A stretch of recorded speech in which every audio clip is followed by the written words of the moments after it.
Hello, everyone. My name is Dawson Becker, and today I'm going to give you a little bit of a deep dive into the data collection and facilitation process of journey mapping. So this is a very crucial stage of the journey mapping process because this is going to be your primary way to collect data from your participants. And if this process is done poorly or incorrectly, your data, it might be really not good to, cultivate results that are going to make your stakeholders or clients happy with their value creating opportunities. So it's very important to kind of nail this and be the best at it. So I'm going to show you today how to do that. So moving on, this was talked about in the first presentation, but question prompts are so vital to ensure responses are quality and relevant to your questions that you're asking. So an example question, if I wanted to learn more about first-year students, how they're finishing their freshman year and preparing for summer, I would ask a very broad and generalized question. What actions were you doing during the end of your freshman year to finish the year, prepare for summer? You can kind of prompt them a little bit too with like example things that are, again, very broad. Specifically, like, were you studying for finals? Were you preparing to look for a summer job? Were you finishing, like applying for a summer job? Et cetera, et cetera. So yeah, it's very important just to keep those broad and generalized because you do not want to probe.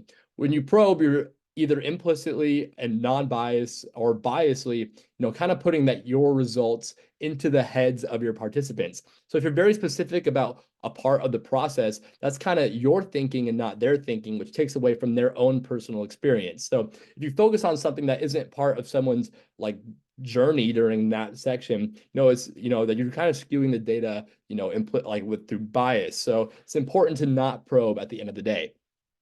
You may run into a dilemma where you have a hybrid participant facilitation, meaning you have participants on Zoom or online and in person. So to compensate for the people online, you're gonna want to create a matching template to your template that you have in person on a Google Sheets tab. I like Google Sheets because there's like an anonymous option, and so that can kind of like fosters that trust and like openness for this whole thing. So instead of like their actual name, it'll be anonymous octopus or something like that. So that's really good. You also want to create an online survey that matches the exact survey that you're going to hand out to people in the in-person class. So that's really good. If you have their emails before the part of the journey mapping experience facilitation happens, you can send it over email. You can also link both of these things into the chat as well. You want to assign ID numbers privately, and this is very important because this is going to be kind of your basis for connecting the demographics and their responses to it. So if you just put it in the chat, like a personal direct message, or in the email, it's a great way to kind of assign those ID numbers.